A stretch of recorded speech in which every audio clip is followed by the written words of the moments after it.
하나님께서 예배를 사모하는 여러분들에게 은혜와 축복, 역사와 살아계심을 날마다 펼쳐주시기를 주님의 이름으로 축원합니다. 성령의 능력으로 세상도 마귀도 죄악도 자아도 이깁시다. 할렐루야. D.L. 무디 목사님, 제가 너무너무 존경하는 목사님이세요. 미국의 3차 대각성 운동의 중심에 계시던 목사님이시죠. 학력이 낮아요. 가방끈이 무지 짧단 말이에요. 맞춤법이 엄청나게 틀릴 만큼. 그런데 하나님이 그 연약한 무디 목사님을 통해서 수백만 명을 구원해 내셨어요. 무너져가는 미국 교회를 살려주셨어요. 그게 놀랍게 쓰임받은 분이 D.L. 무디 목사님입니다. 이분이 전도대회 기간 중에 신문 기자의 인터뷰 요청을 받았어요. 근데 너무 바쁜 거예요. 너무 바빠서 인터뷰 요청을 거절을 했어요. 그러더니 신문 기자가요, 앙심을 품은 거예요. 신문 기자 이렇게 실렸습니다. 교만한 전도자 무디. 교만한 전도자 무디. 이 제목을 크게 해가지고요, 얼마나 험담하는 기사를 써보냈는지 몰라요. 무디 목사님의 협력자들이 그 신문 기사를 보고 화가 났어요. 그 신문을 들고 무디 목사님을 찾아가요. 그리고 막 씩씩거리는 거예요. 근데 무디 목사님이 그 신문 기사 내용을 보더니 껄껄껄껄 웃으시는 거예요. 그리고 이렇게 말했답니다. 그 기자가 나를 잘 몰라서 다행이었습니다. 만일 나를 제대로 알았다면 교만한 전도자 무디가 아니라 천하의 몹쓸놈 무디, 이런 제목으로 기사를 실었을 텐데 말입니다. 얼마나 다행입니까? 하나님께 감사하네요. 이게 참 하나님 앞에 겸손한 목사님의 모습이죠. 너무너무 낮아진 모습이죠.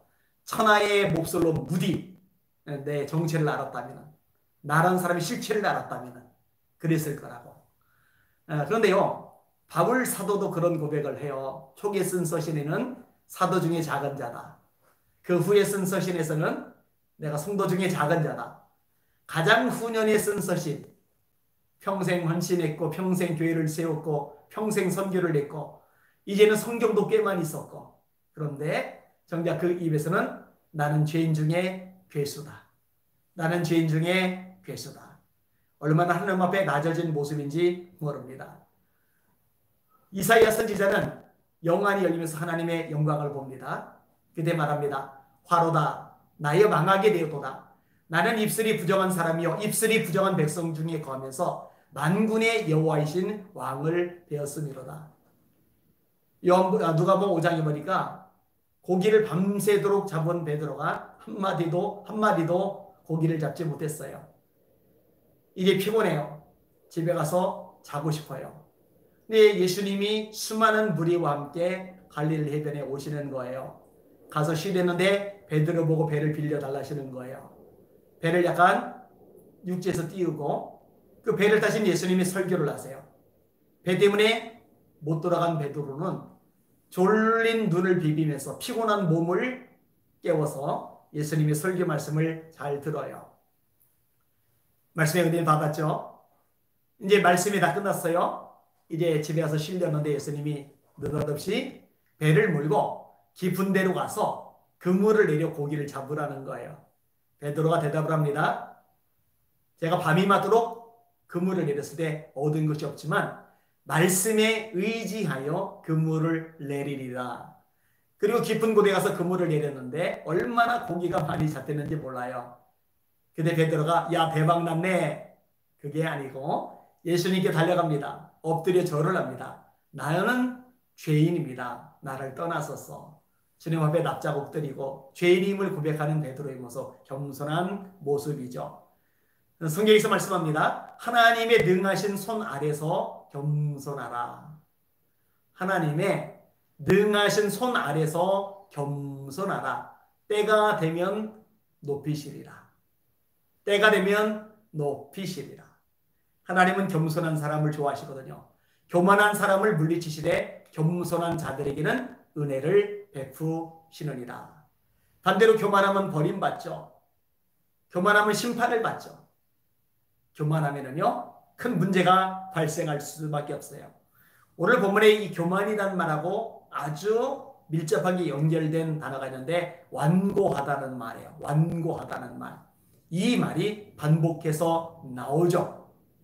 교만하면 망하죠. 마찬가지예요. 완고하면 망합니다. 그런데 무엇이 특별히 완고해지는 거느냐? 우리 마음이에요. 마음. 오늘 설교 제목입니다. 마음이 완고해지면 망한다. 마음이 완고해지면 망한다. 주님을 섬기면서 일생 동안 주님 앞에 서는 그날까지 마음이 완고해지지 않는 저와 여러분들 되시기를 예수님의 이름으로 축원합니다.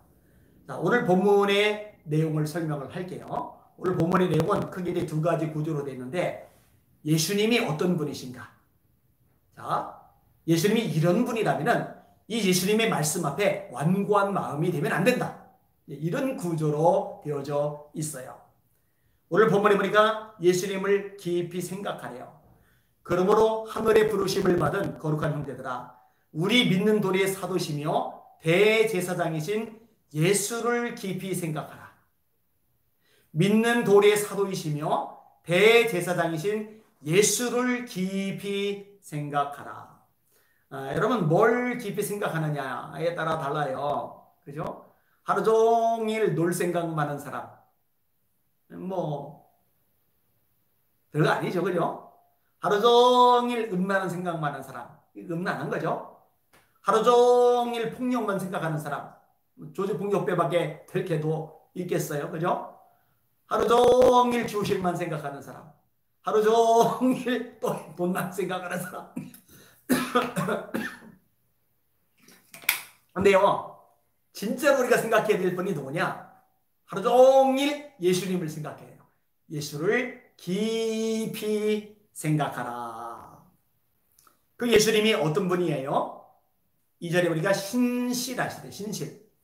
그는 자기를 세우신 이에게 신실하시기를 모세가 하나님의 온 집에서 한 것과 같이 하셨으니. 신실하시대요. 빌립보서 2장 5절에 제가 늘 묵상하는 구절이 있어요. 너희 안에 이 마음을 품으라.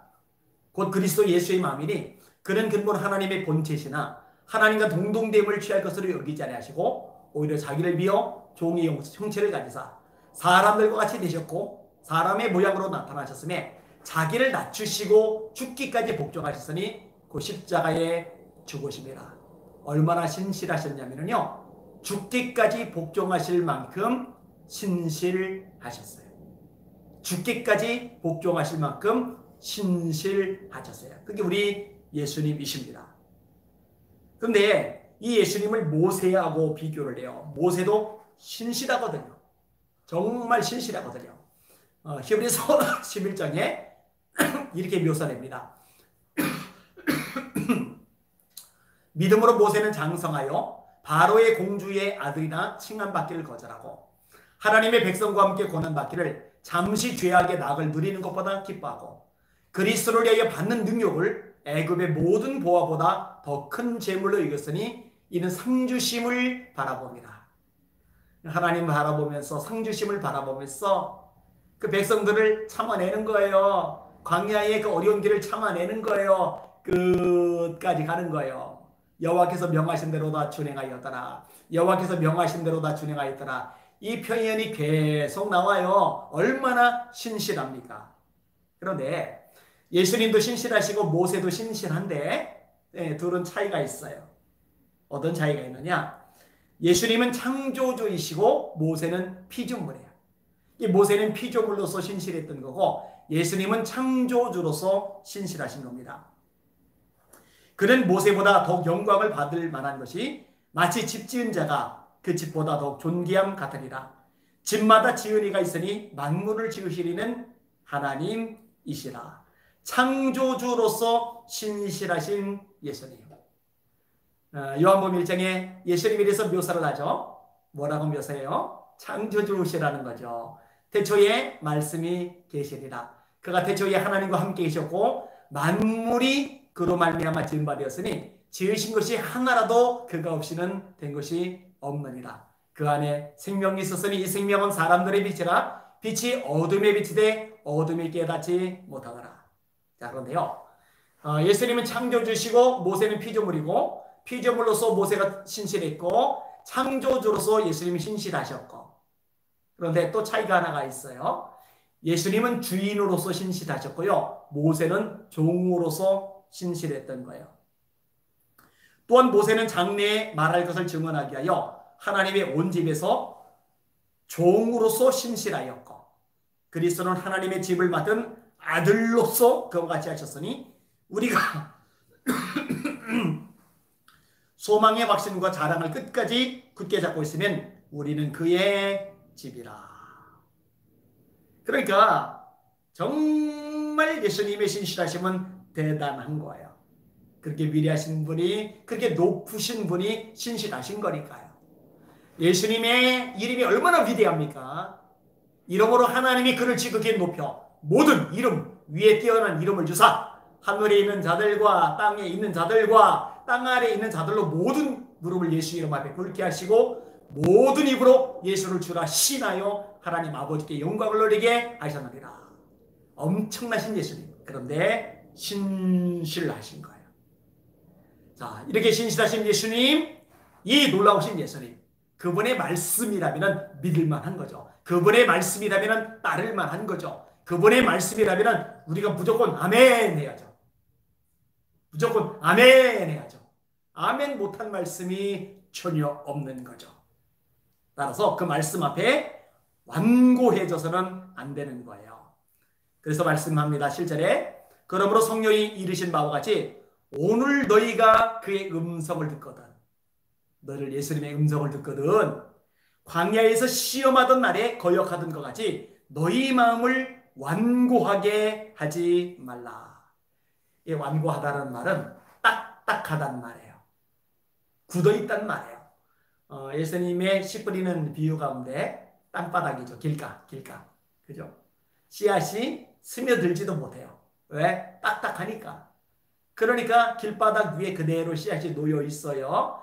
그것을 발견한 새가 와서 날아와서 쪼아 먹어요. 그 쪼아 먹는 새는 마귀입니다. 마귀가 말씀을 사람에게서 빼앗아가 버리는 거예요. 큰일 난 거죠. 정말 큰일 난 거죠. 왜요? 딱딱하니까. 마음이 완고하니까.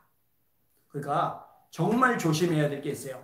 신앙생활하면서 우리들의 마음이 완고해지지 않도록, 우리들의 마음이 딱딱해지지 않도록 정말 조심 또 조심해야 됩니다. 근데 여러분, 우리 마음이 딱딱해지는 비결이 있어요. 먼저 뭐 아세요? 은혜가 떨어지면 딱딱해집니다. 누구도 예외가 아닙니다. 목사도 예외가 아닙니다. 중직자도 예외가 아닙니다. 은혜에서 멀어지면 마음이 딱딱해져요. 완고해져요. 그럼 마음이 늘 부드럽게 유지될 수 있는 비결이 뭘까요? 은혜 속에 머물러 있어야 돼요. 성령 충만을 늘 받으셔야 돼요.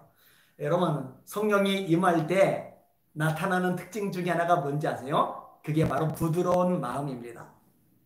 에스겔 36장 26절에 이렇게 말씀합니다. 또 새 영을 너희 속에 두고 새 마음을 너희에게 주되. 하나님께서 성령을 주신대요. 그럼 어떤 일이 생기느냐? 너희 육신에서 굳은 마음을 제거하고 부드러운 마음을 줄 것이며 너희 육신에서 굳은 마음, 딱딱한 마음, 완고한 마음을 제거하고 부드러운 마음을 줄 것이며 또 내 영을 너희 속에 두어 너희로 내 율례를 행하게 하리니 너희가 내 규례를 지켜 행할지라. 여러분, 기도와 예배 생활을 통해서 은혜를 충분히 받으시고 성령 충만을 유지하시는 여러분들 되시기를 예수님의 이름으로 축원합니다. 그러면은 굳은 마음이 사라지고 부드러운 마음이 되는 거예요. 여러분, 굳은 마음이 되니까 짜증이 나죠. 원망이 생기죠. 불평하게 되죠. 신경질을 부리게 되죠. 혈기, 분노가 막 일어나게 되죠. 그게 다 굳은 마음에서 나오는 것들이잖아요. 그런데 부드러워봐요. 노곤노곤해져 봐요. 그런 것들이 사라지죠. 근데 내 마음이 내 마음인데 내 마음대로 안 돼요. 내 감정이 내 감정인데 내 마음대로 안 돼요. 은혜가 채워질 때, 성령으로 충만해질 때 비로소 내 마음이, 내 감정이 다스려지는 겁니다. 자, 이렇게 마음이 완고한 사람들, 딱딱한 사람들, 이 사람들은요 이미 마음이 미혹된 상태에 빠져 있는 거예요. 미혹. 거기서 너희 열조가 나를 시험하고 증험하고 40년 동안 나의 행사를 보았노라. 그러므로 내가 이 세대에게 노하여 이르기를 그들이 항상 마음이 미혹되어 내 길을 알지 못하는도다 하였고. 항상 마음이 미혹되어. 그러니까 당연히 하나님의 길을 모르죠. 그러니 하나님의 진노, 하나님의 노하심을 받게 되는 거죠. 40년 동안 나의 행사를 보았느니라. 징계가 따를 수밖에 없는 거죠. 그러니까 조심하셔야 돼요. 미혹에 넘어가지 않도록. 미혹되면 절대로 안 됩니다. 여러분, 하와가 이 뱀의 미혹에 넘어가 버렸잖아요. 그죠? 어리석은 이스라엘 백성들이 고라, 다단, 아비론 이 사람들이 미혹에 넘어가 버렸잖아요. 250명의 유력한 족장들도 넘어가 버렸잖아요. 그 얼마나 손해와 낭패를 봅니까? 그죠? 지금도 미혹이 굉장히 많아요. 여러분, 바울 사도가요 예언을 했습니다. 때가 이르리니, 마지막 때죠. 때가 이르리니 사람들이 바른 교훈을 받지 아니하며 그 귀가 가려워서 자기의 사욕을 따를 세상을 많이 두고 또 그 귀를 진리에서 돌이켜 허탄한 이야기를 따르리라. 미혹에 넘어가는 거예요. 여러분, WCC 같은 것들 대표적인 거죠. NCCK 같은 것들 대표적인 거죠. 얼마나 무서운 미혹입니까? 예수 말고도 구원이 있다고 말하니까 미혹이잖아요. 다종계도 구원이 있다고 말하니까 미혹이잖아요. 동성애가 죄가 아니라고 말하니까 미혹이잖아요. 공산주의를 지지한다니까 미혹이잖아요. 엄청난 미혹인데요. 이 미혹에 많은 사람들이 넘어갈 거라고 예언한 대로 지금 넘어가 있잖아요. 최근에 한 분이 저한테 이메일을 보냈어요. 목사님, 저는 어디 사는 교인 무슨 권사입니다. 혼란 속에서 살고 있습니다. 유튜브를 통해서 목사님 설교와 교회에 대한 애정과 사랑을 확인하고 저의 고민을 상의해도 부족하지 않을 것 같아서 고교를 듣고자 합니다. 고민을 말씀드립니다. 제가 몸담고 있는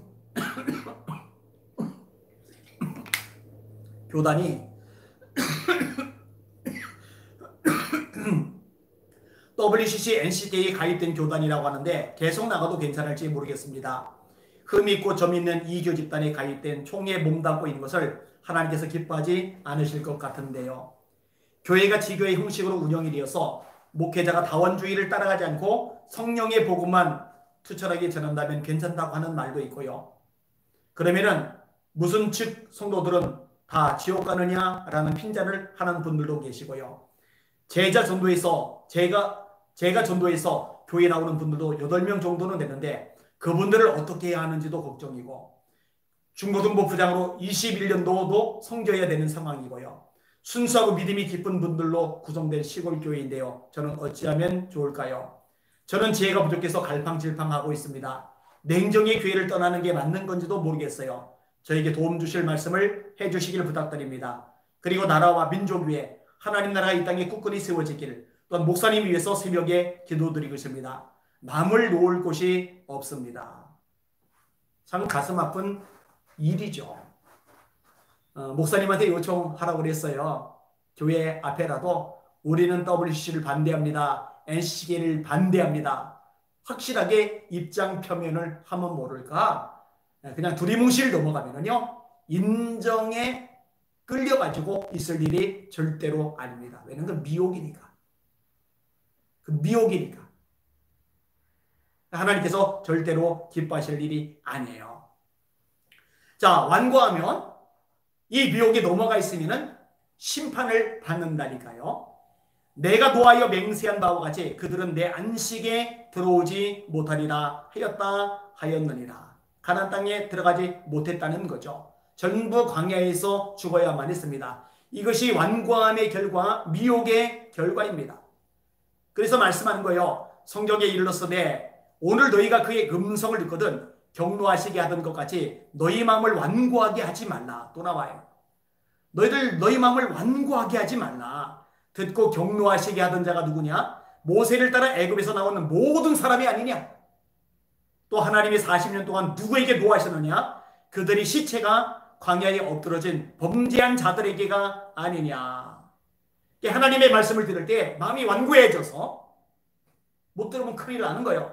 하나님의 말씀에만 집중을 해야 되는데, 하나님의 말씀에만 기울여야 되는데, 하나님의 말씀만 따라가야 되는데, 말씀이 아닌 미혹된 것에 따라가고 마음 빼앗기고 거기에 동참을 하면 큰 문제가 생기는 거예요. 너무너무 끔찍한 결과가 초래되는 거예요. 조심해야 되는 거죠. 그래서 오늘 본문에 우리에게 주시는 권면 속에서 조심하라는 말이 나오는 거예요. 형제들아, 너희는 삼가 너희 중에 누가 믿지 아니하는 척하는 악한 마음을 품고 살아가신 하나님에게서 떨어질까 조심할 것이요. 성경에 조심하라는 말씀이 종종 나오잖아요. 선절로 생각하는 자는 넘어질까 조심하라. 여러분 잘 들으세요. 목사도 망할 수 있습니다. 누구도 예외가 아닙니다. 여러분 위대한 바울 사도가요 이런 고백을 합니다.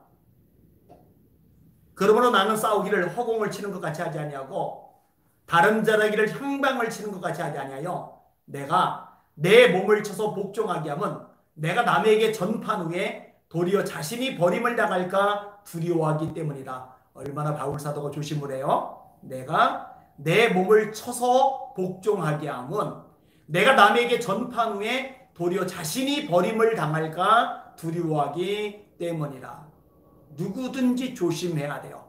배교 집단 미혹에 넘어가지 않도록, 마음이 완고해지지 않도록, 딱딱해지지 않도록, 하나님의 말씀이 스며들지 못할 만큼 굳어지지 않도록 조심해야 돼요. 오늘 본문에 말씀한 거예요. 조심해라. 그 다음에 어떤 것을 요구하느냐? 피차 권면해라.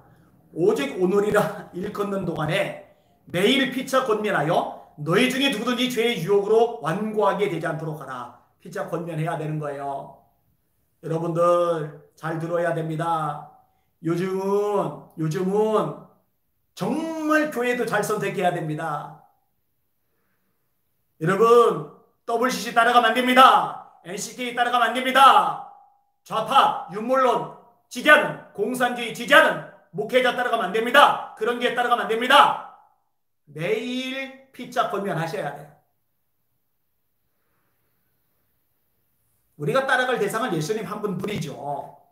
우리가 따라갈 대상은 그 주님의 말씀뿐이죠. 말씀에서 어긋나면 누구의 얘기라도 안 된다고 거절해야 돼요. 인정에 따라서 끌려갈 일이 절대로 아닙니다. 피차 권면하시기를 바랍니다. 그럼 우리는 어떤 자세를 가져야 됩니까? 완고하지 말고 부드러운 마음으로 주님의 말씀, 신실하신 예수님의 말씀을 받아들이고 그 말씀에 순종해야 됩니다. 그 순종의 모습이 진짜 믿음의 모습이기도 하고요. 18절에 또 하나님이 누구에게 맹세하사 그의 안식에 들어오지 못하리라 하셨느냐? 곧 순종하지 아니하던 자들에게가 아니냐? 완고한 사람, 미혹에 빠진 사람은 특징이 있어요. 진짜 하나님의 말씀에 순종하지 않아요. 자기 고집을 부리는 거죠. 인정에 끌리는 거죠. 이런저런 핑계와 이의를 대면서 합리화를 하는 거죠. 근데 그들은 어떻게 돼요? 하나님이 누구에게 맹세하사 그의 안식에 들어오지 못하리라 하시느냐? 곧 순종하지 아니하는 자들에게 아니냐? 이러보건대 그들이 믿지 아니함으로 능히 들어가지 못한 것이니라. 그러니까요, 이 믿음, 진짜 믿음이라는 것과 순종이라는 거는요, 따로 노는 게 아니에요. 같이 가는 거예요. 정말 믿으면 순종합니다. 정말 순종하는 사람을 보면은 믿는 사람인 줄 아는 거예요. 예수님께서 마태복음 5장과 6장과 7장 산상수훈을 말씀을 하셔요. 그 결론 부분 7장 부분에 어떤 내용을 하십니까? 그날에 많은 사람이 나더러 이르되 주여 우리가 주의 이름으로 선지자 노릇하며 귀신을 쫓아내며 많은 권능을 행치 아니하였나이까? 그때 내가 저에게 밝히 말하되 내가 너희를 도무지 알지 못하니.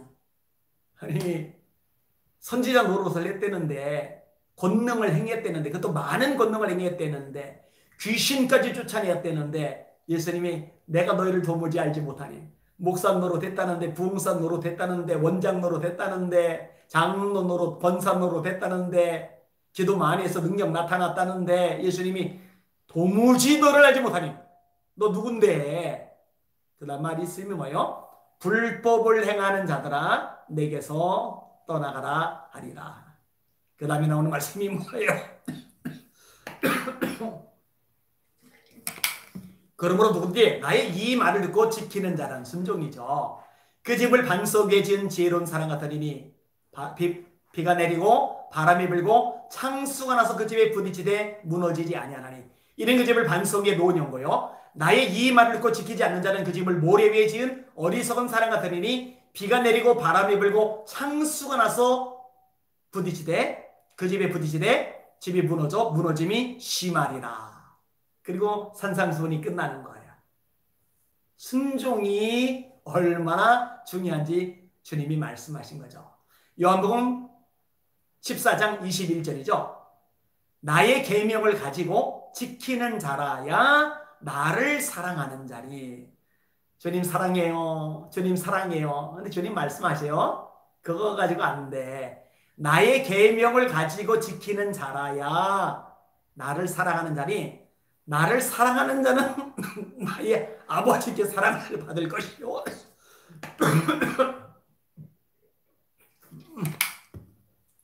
나도 그를 사랑하여 그에게 나를 나타내리라.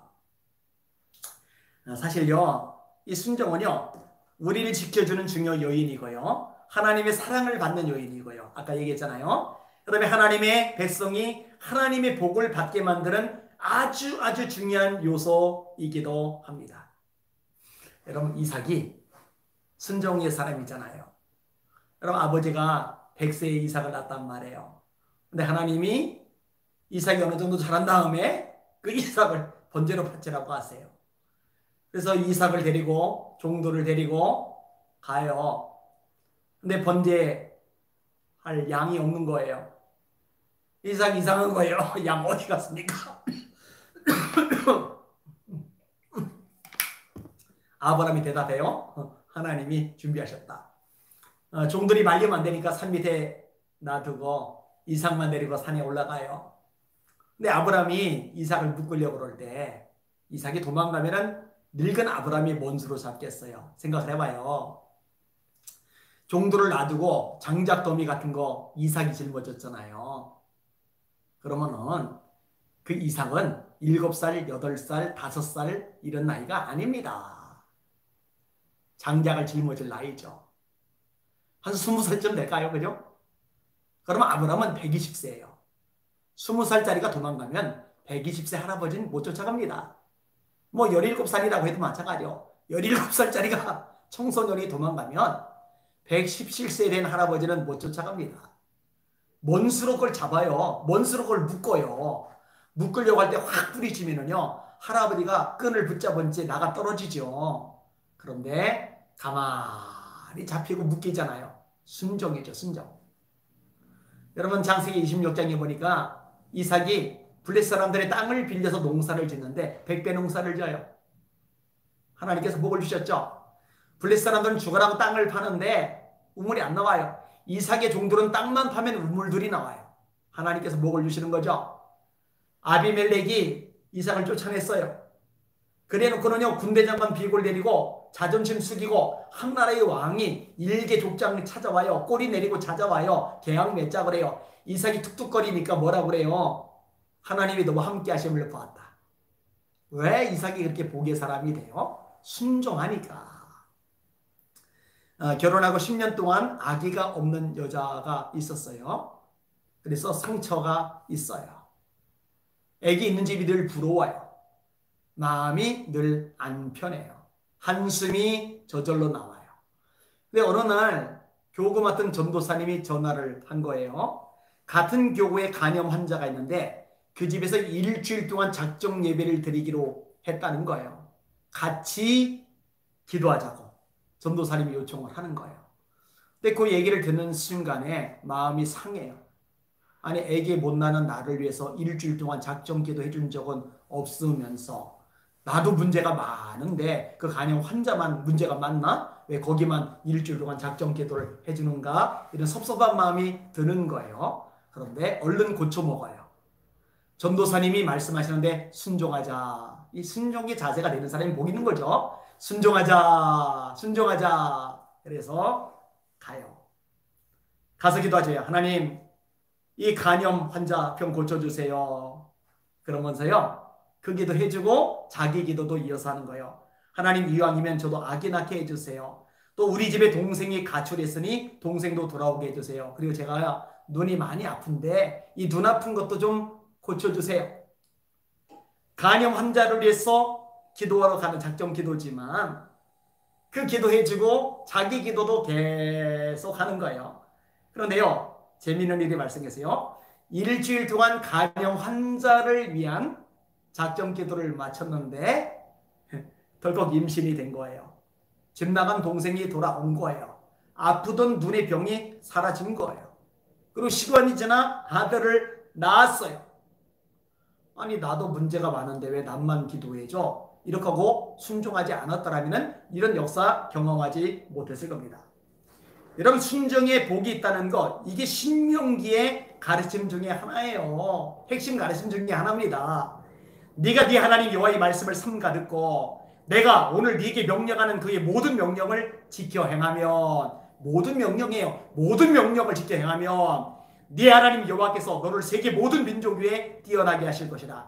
네가 네 하나님 여호와의 말씀을 청종하면 이 모든 복이 네게 임하며 네게 이르리니 성읍에서도 복을 받고 들에서도 복을 받을 것이며 네 몸의 자녀와 네 토지의 소산과 네 짐승의 새끼와 소와 양의 새끼가 복을 받을 것이며 네 광주리와 떡반죽 그릇이 복을 받을 것이며 네가 들어와도 복을 받고 나가도 복을 받을 것이니라. 여호와께서 너를 대적하기 위해 일어난 적군들을 네 앞에서 패하게 하시리라. 그들이 한 길로 너를 치러 들어왔으나 네 앞에서 7길로 도망하리라. 제가 양성 확진을 받았잖아요. 제 아내도 코로나 양성 확진 받았고 우리 두 아들도 네 가족이 전부 다 확진을 받았어요. 그리고 격리된 채 치료를 받고 있어요. 며칠 동안 밥을 아예 못 먹었어요. 한 숟가락도 못 먹었어요. 끙끙거리면서 알아요. 좀 정신이 나면 기도하고 앓다가 또 기도하고 앓다가 기도하고. 그런데요. 기도하는데요. 하나님의 감동이 와요. 저한테. 이 과정이 지나고 난 다음에 너를 한국교도교회 지도자로 세워줄 거다.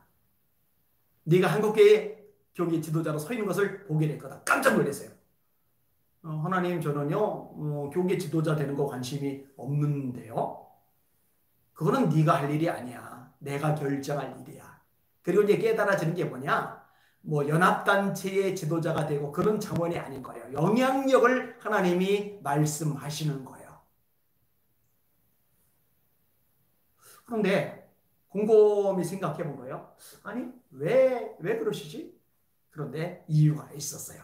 제가 하나님의 말씀에 순종하려고 발버둥을 치다가 어려움을 겪은 거거든요.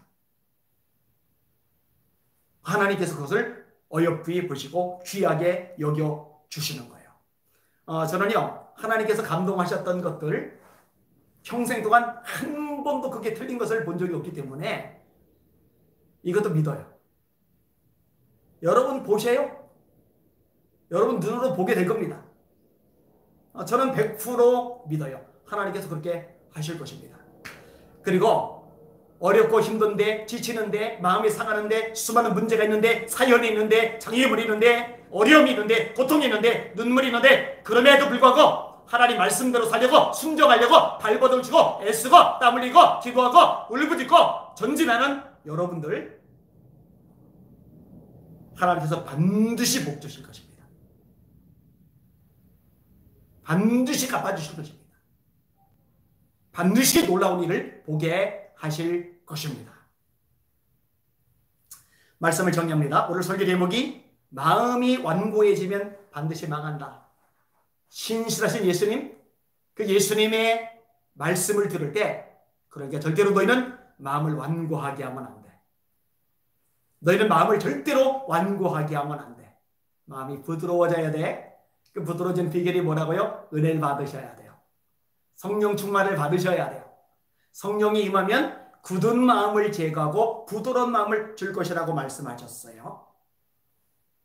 마음이 완고하지 않도록 조심하시고 또 주변 사람들 향해서도 권면을 해주셔요. 우리 하나님 앞에 마음이 완고하지 않도록 조심하자. 미혹받지 않도록 조심하자. 그리고 하나님의 말씀에 온전히 서자. 그래서 부드러운 마음을 가지고 말씀을 받아들이고 순종하는 삶을 살아가자. 하나님이 반드시 갚아주신다. 반드시 역사하신다. 반드시 축복하신다. 이렇게 나누고 선한 영향력을 끼치시는 복 있는 여러분들 되시기를 예수님의 이름으로 축원합니다. 우리 같이 한번